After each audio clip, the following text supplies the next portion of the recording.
Hey everybody, TBC here. Now we have a new TLP server coming in the form of the Upwind server in Everquest later this year, just next month now. So I thought it's time to do another tier maker. Absolutely love doing these, looking at the past Everquest TLP rule sets and comparing them and ranking them. Now I'm kind of trying to do this objectively, but I didn't play on every server, and there are a few rule sets that I'm not going to cover. I'm not going to look at the really old ones like Combine and Vulak, because it's just going too far back now, and they're very, very different to these kind of more modern TLPs that we see today. So I'm kind of starting in the Ragefire and Finnegal era and moving forward and looking at the servers since then, which I think takes us back still to about 2015, and it's crazy to think these rule sets have been going on for so long. So as ever, this is my opinion, and all well and good. If you don't agree with it, feel free to let me know below about why your favorite server should have been ranked higher or maybe lower than where I put it. I'd always love to hear others' thoughts on that. So further ado, let's jump right on over and get into it. Alright, here we go. Standard tier maker, S to D ranks, servers listed below. So going with the first server, I'll try and do it in date order if I remember correctly about where they came. So I'm going to start with, I think there was one on this list would be Ragefire. Now Ragefire was kind of maybe at the tail end of the last era or the beginning kind of this era. What was special about that server was that it was a voting server, so the community of that server had to vote to unlock the next expansion, and that could not happen less than 12 weeks after the previous launch. So sometimes, you know, and it didn't always pass. The votes would fail occasionally, and there was sometimes a bit of bad actors kind of going on and making characters on that server just to hold it back and keep it in an expansion longer. Eventually, you know, it did always end up carrying on and catching up. XP wise, it was fast. It was very, very fast. I think compared to the modern TLP server, but nowhere near kind of live speed. I can't remember if it had Agent of Change. I'm leaning more towards no, but I didn't really play on it. I certainly didn't raid on it. I maybe dabbled on it a little bit and raised the character up to about level 30 or 40, but I didn't really carry on. Again, I think it was more the prototype for what was to come. The voting didn't really work. So in my opinion, Raid tries to see probably the last era of the true open world races, like for mobs. But yeah, I think that's C. I think I'm comfortable with Ragefire being a C.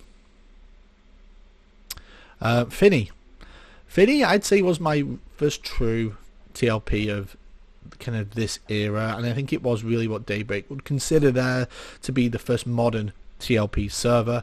You know, fully Agent of Change, fully instanced. The specific rule set for this one, and bear in mind it launched way back in 2015, the same year as Ragefire. Interestingly enough, Ragefire launched in May and Finney came along in December, which is odd time to start a TLP, as we always see today, which is always in May. But Finney, their rule set, the biggest thing was the true box.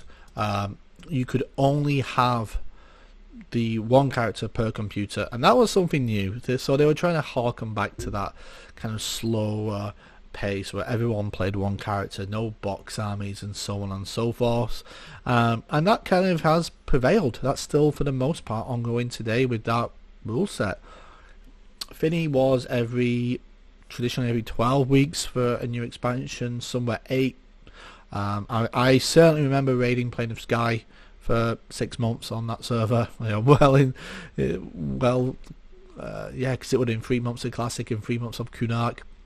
But it was a fun server, and I'm just going to drop it back down. If we go across, I've just pulled up the ruins of Kunark, and you can see how many guilds there were at that time competing. Some of the names have changed over the years and they've updated, but you can see there was a lot of guilds that were clearing content in like Kunark, and for the most part they're all, you know, fairly fast. Wild Treasures weren't called Wild Treasures originally. OGC were probably the longest lasting guild on that server. They went through all the way to the very end, I believe. But yeah, a good mix of guilds. And looking at some of these names, it does take you back a little bit, those memories of playing with those people. But what a server it was. It was the start of the new kind of era of TLP. Yeah, the XP was slow, but we didn't really care. I'll go with A. And I think one of my favourite memories, I don't know if I'd call it favourite, of that server was in Kunark, camping at the King camp in Seb. Awful XP camp. I don't know why we went, probably because we didn't know any better, and like doing like 15-16 hours straight on that camp. Like I woke up in the morning on a weekend, and me and a bunch of buddies, we played through all the way throughout the day into the evening at the camp just to farm fungi tunics and staffs and get some XP. Yeah, great memories from that server. A lot of fun. The next one, and I think is the oldest TLP that's actually still going to this day, and that is Agnar. Now Agnar came about, I think it was, if I look, May 2017. So they had a bit of a gap. Oh no, I tell a lie. I'm forgetting the server. It wasn't Agnar at all. And technically it wasn't really even a TLP. And a lot of people forget about this server, that this existed. And that's the Quam event server. So it wasn't a TLP, but I have included it because it was a kind of the same era, and again it was them testing what can we do, and it was a lot of fun. You know, there was a good reward with that mount, with the like the Quam mount that you could get. There was some good rewards you could do, and this server was supposed to be an event runs for 6, 8, 12 weeks, whatever it was. The server would get wiped and it would start again. That was the whole idea of the Quam event server, and it never happened after the first one. They kind of just let it die off, which is a shame, because there was a good idea there for sure. And what we would do from Finney, we'd do our raids on Finney, and then we'd hop on over to Quam and progress there so we could get the mount. And I think you had to kill, I think it was like OMM and GOD with a time frame. I seem to remember. But again, it didn't work. Was fun when we played it. You start at level 51, had like no connection with those characters, no memories of those characters at all. It was just means to an end. So yeah, forget about that server. Would have liked to see them carrying it on, but such happens in life. Now Agnar launched in 2017, so Finney Goal had pretty much 18 months of time frame between TLP servers. Quite a long time. Thing about Agnar was this was going to be a Planes of Power era locked server, and that's what they called it. Technically that's not right. It was a Lost Dungeons of Naraf locked server, not Planes of Power. So you went through Planes of Power, Legacy of Yakisha, and then it locked down at Lost Dungeons of Naraf. Again, every 12 weeks for an expansion. The same True Box was there today, and the expansions stopped unlocking as soon as the server hit Ardun, and that was it really. It had a pretty fast experience rate. It was a very well appreciated server early on, and it's a server that's still going to this very day. I think it's the oldest server right now, because it will never catch up to live, so there's nowhere to kind of merge it into as it stands. And you can jump on that server today and start brand new, and it will always be locked at Lost Dungeons of Naraf.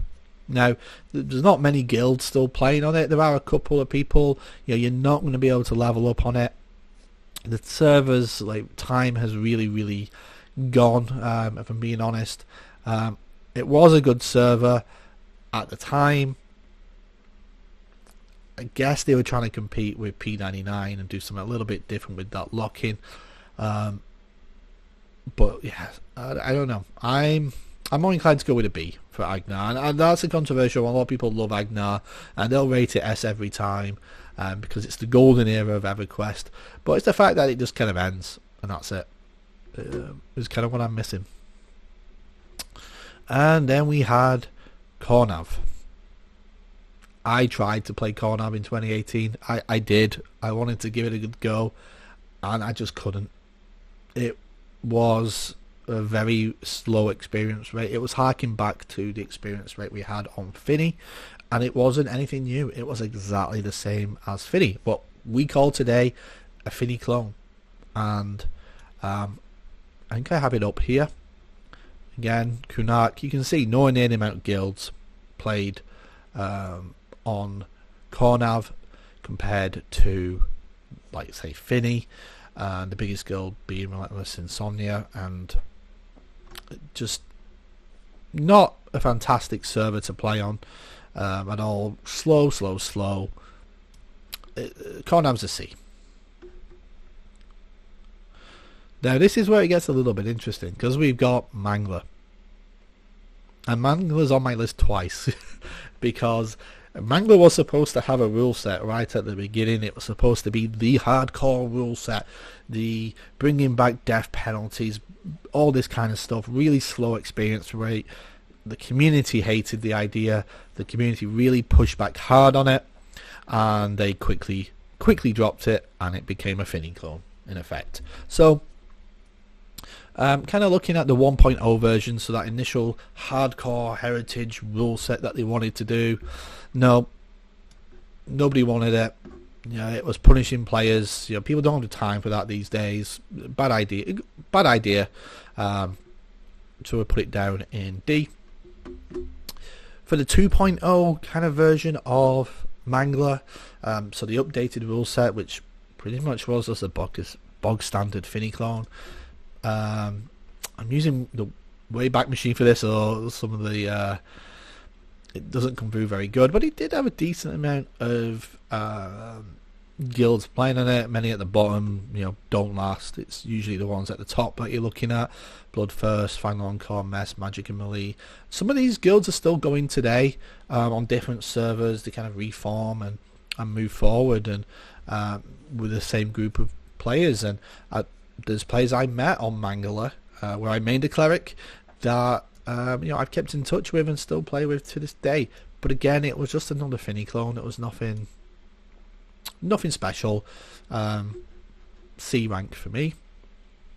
Now, Cellos launched on the same day as Mangler, and at first I'm like, that server rule set is absolutely crazy, because this was again, it had the same rule set for True Box as what started in Finney, but the expansions unlocked every 4 weeks, and it had, I think, half raid lockouts, so you could raid double the amount of time, kind of to make up for that. What that meant in practice was you leveled super quick, because it had fast experience, which is faster than classic, faster than like the standard progression servers, and even faster than live.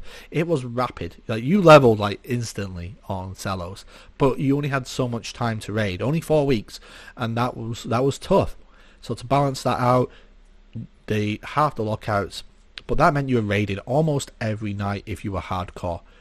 But I think Cellos was really the first opportunity for many players to see a lot of the content throughout EverQuest and all its expansions, because there's so many people that start on TLPs that drop out after Kunark, after Velius, because 12 weeks of Velius, it's a slog, it's tough. 12 weeks, 20 weeks sometimes of Planes of Power and Eldon and all that, too much. But Cellos gave people the opportunity to always keep it fresh, and it was a lot of fun. I had a lot of fun playing on Cellos. If I'm going to be honest, I think it's probably one of the best servers that they've done. It's the only time I've been able to see a lot of content from EverQuest really was playing on Cellos. Great idea. I really liked it. I like the people that I played with on that server as well.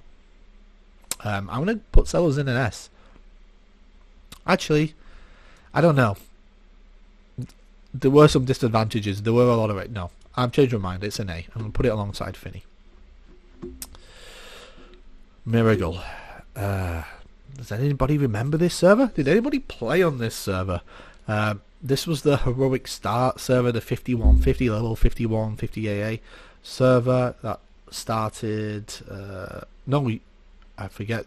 That wasn't 5150. This was the one that started in House of Fool. You started at level 85. Yeah, nobody played it. You passed all the content that people want to play. Nobody played it. It unlocked kind of mid-cycle between Mangler Cellos and the next year's launch in like November. No. Bad server, Miracle. No one played it. Nobody wants to start really in House of Fool. And nobody did. Bottom tier server. The next servers that came along were Ardun and rizlona. Now these came along in 2020, and at the time a lot of people had a lot of time to play these servers because of the world events in that year. And Ardun was I think their first attempt at saying, okay, we know we've had CS issues in the past, like customer service issues with players not playing nice, so to speak, so we're going to have dedicated GMs for these servers. That didn't last at all. That lasted maybe 2 weeks. And also because these were so popular, these servers, there was huge issues with queues. You'd be queuing for hours upon hours. You'd be stuck in them and nothing you can do. You'd crash when you zoned because you just couldn't zone. You'd end up under the world and crashing out and all sorts of things. It was a mess. People stayed logged in because if they knew if they logged out they wouldn't get back in. But probably one of the best experiences I've ever had with Everquest in terms of raiding, because I did a lot of open world raids at that time. I was part of like the big guild, the Batphone guild, and there was always something going on. We was always raiding. You'd do. I remember doing Dane Fossweaver in Valius like 4, 5 times, 6 times a day. Sometimes it was a lot, but it was fun. It was really fun getting the Batphone and rushing to a kill at any time of day, and never get that time back again. Never get that opportunity to do that again. It was really a product of the year of 2020, and you can see just how many guilds there were in Kunark. Why this server just hit just the right time, even though it wasn't really anything special. Like the CS thing really didn't last. It was a fun times, good server. Again, nothing really stood out on it. Standard XP, the progression XP as it became. But even though, like I said, it had a lot of issues.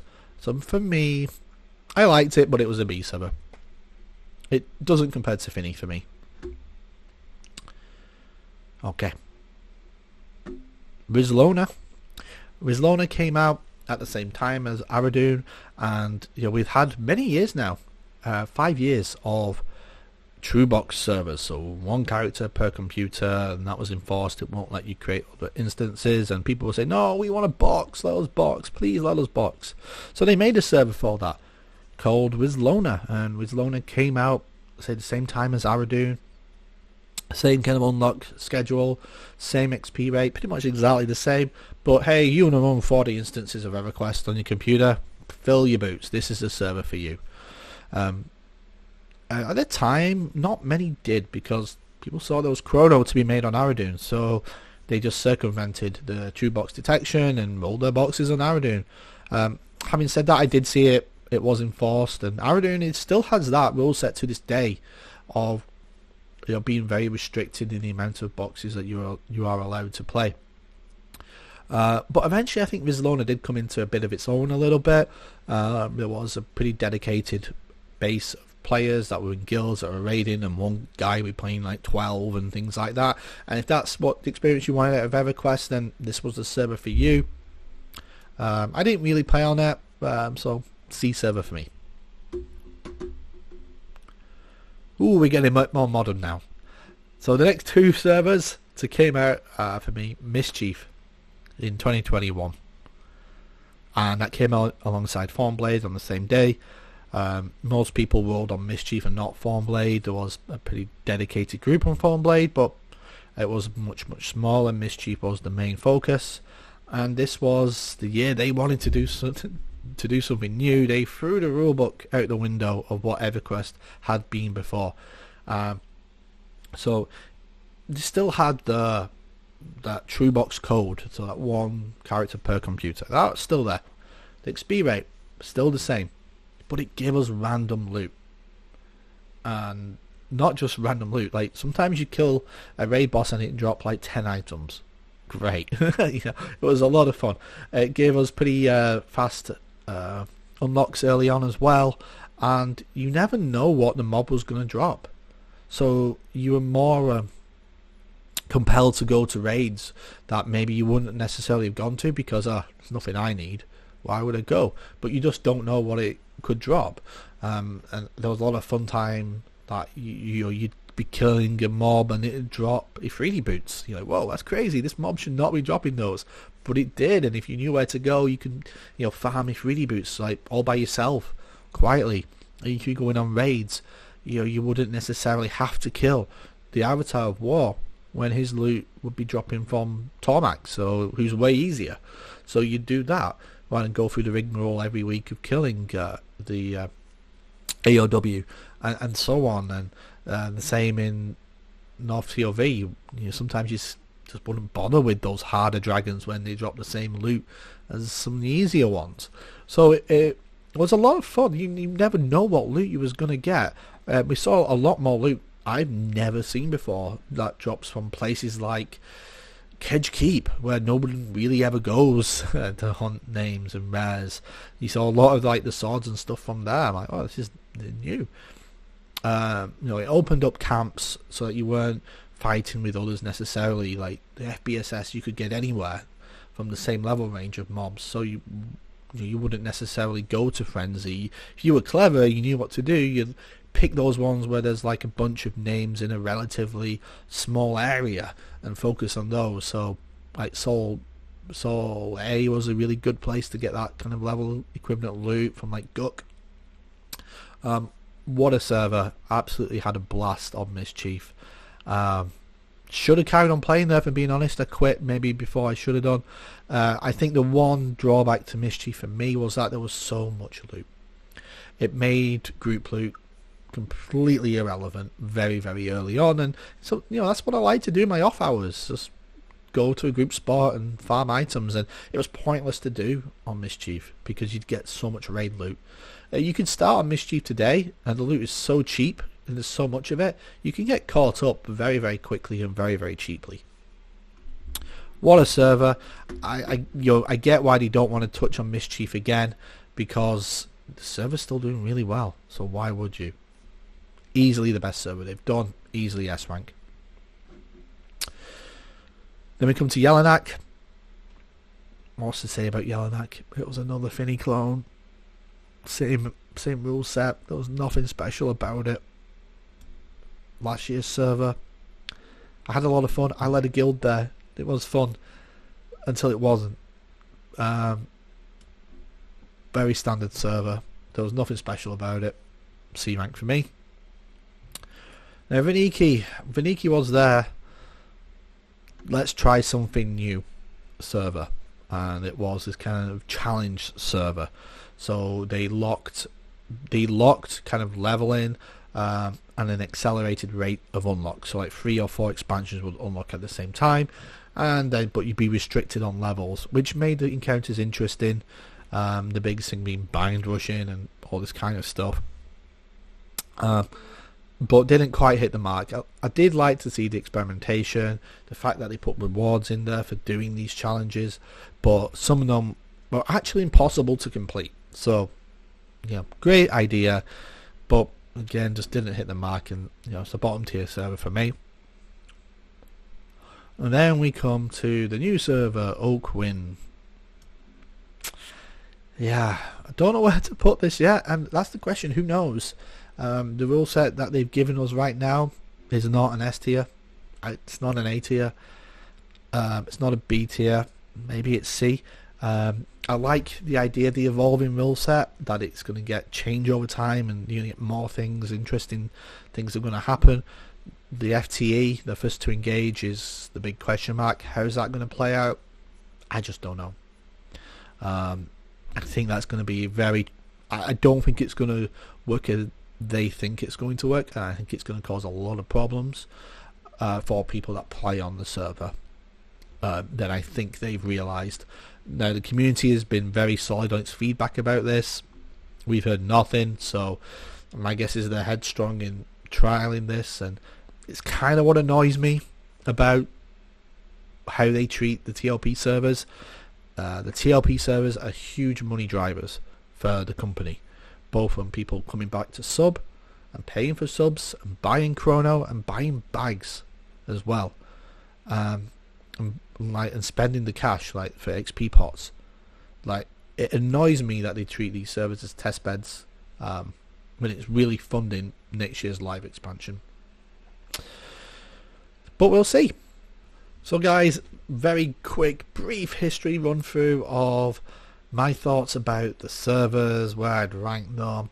Let me know your opinion down below in the comments. Do you agree with my rankings, or am I completely out? Have I missed a server that I ranked poorly that you had a lot of fun with? Tell me below. I'd be more than happy to listen. I always love hearing from members of the communities from these servers. Oakwind's coming up. We're going to have more videos coming your way on where to hunt, where to kill, all that kind of fun stuff. The stuff I really like to do. So keep an eye out for those. If you haven't already, please leave a like. If you want to drop a sub to the channel, that all really helps kind of grow my channel, and keeps me making videos about this game that I am so passionate about. As ever, I am the Brit Canuck, and I hope that you have a fantastic day.